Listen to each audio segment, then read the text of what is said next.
Hello दोस्तों, स्वागत है आप सभी का मेरे चैनल लर्निंग हाउस में। आज की इस वीडियो का हमारा टॉपिक है एफआईआर क्या होती है, एफआईआर का मतलब क्या होता है, एफआईआर कैसे लिखी जाती है।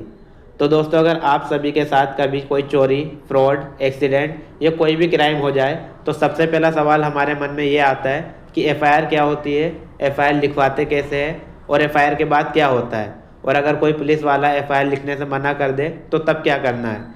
तो आज हम इन सभी टॉपिक को समझने वाले हैं बहुत ही आसान भाषा में, तो इसलिए वीडियो को एंड तक जरूर देखें।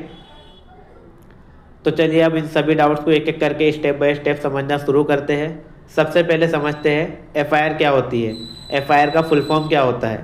तो एफआईआर का फुल फॉर्म होता है फर्स्ट इंफॉर्मेशन रिपोर्ट। सिंपल शब्दों में अगर हम समझे एफआईआर क्या होती है, जब पुलिस को किसी कॉग्निजेबल ऑफेंस यानी सीरियस क्राइम के बारे में हम पहली ऑफिशियल रिपोर्ट दी जाती है तो उसे एफआईआर कहते हैं।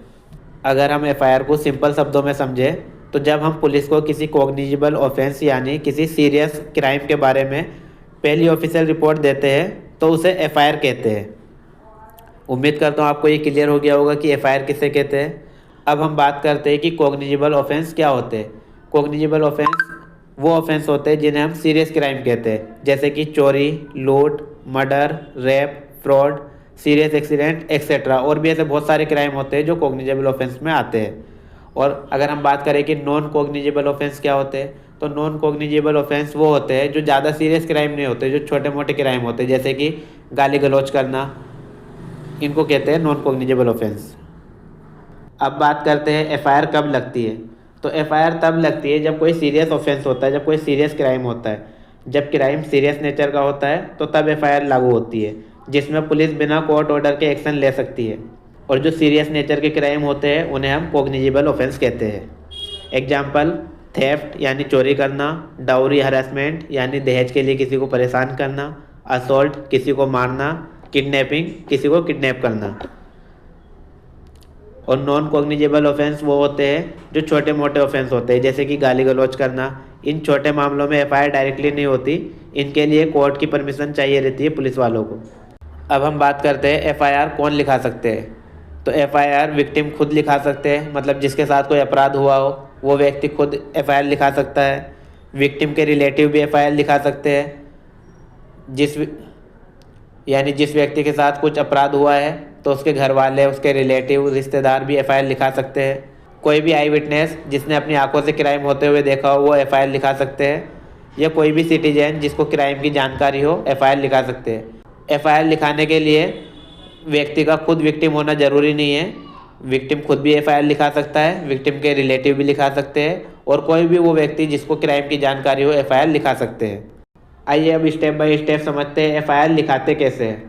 तो एफआईआर लिखाने के लिए जो सबसे पहला स्टेप होता है वो होता है कि आप एफआईआर लिखाने के लिए अपने सबसे नियरेस्ट पुलिस स्टेशन में जाएं। दूसरा स्टेप होता है कि जो ड्यूटी ऑफिसर होता है उसे घटना की पूरी जानकारी क्लियरली बताए। तीसरा स्टेप होता है पुलिस आपका स्टेटमेंट लिखेगी। और फोर्थ स्टेप होता है जब पुलिस एफआईआर लिख लेगी तो पुलिस आपसे वो एफआईआर पढ़वाएगी। फिर वो आपसे पढ़वाने के बाद पुलिस उस पर आपसे साइन या थंब इम्प्रेशन लेगी। अब अगर हम बात करें कि एफआईआर में क्या डिटेल्स होती है, तो एफआईआर में ये डिटेल्स होती है date and time of incident, जो इंसिडेंट की हम एफआईआर लिखवा रहे हैं वो कब हुआ था, किस टाइम हुआ था। प्लेस ऑफ इंसिडेंट, किस जगह पर इंसिडेंट हुआ था।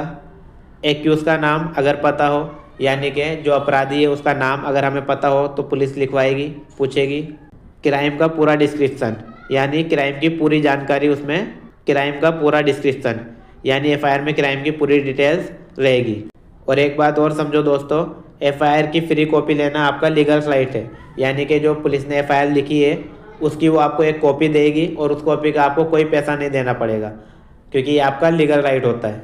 अब हम बढ़ते हैं अपने लास्ट पॉइंट की तरफ। अगर पुलिस एफआईआर ना लिखे तो क्या करें। अगर पुलिस एफआईआर लेने से मना कर दे तो सबसे पहला स्टेप ये करना है कि हमें एसपी यानी सुपरिटेंडेंट ऑफ पुलिस को रिटर्न यानी लिखित कंप्लेंट भेजनी है। फिर सेकेंड स्टेप ये होता है जो मजिस्ट्रेट होते हैं उनके पास सेक्शन 156 सब सेक्शन 3 सीआरपीसी के अंडर एक एप्लीकेशन फायर करनी पड़ती है। और थर्ड स्टेप ये होता है कि जो रिटर्न कंप्लेंट का प्रूफ है वो अपने पास ज़रूर रखें, क्योंकि सुप्रीम कोर्ट के अकॉर्डिंग कॉग्निजेबल ऑफेंस यानी सीरियस क्राइम में एफआईआर लिखना, रजिस्टर करना ये पुलिस के लिए मैंडेटरी है, ज़रूरी है। कोई भी पुलिस वाला सीरियस क्राइम के लिए आपको एफआईआर लिखने से मना नहीं कर सकता, ये उसकी ड्यूटी है और एफआईआर लिखना उनके लिए मैंडेटरी होता है। आइए अब समझते हैं एफआईआर के बाद क्या होता है।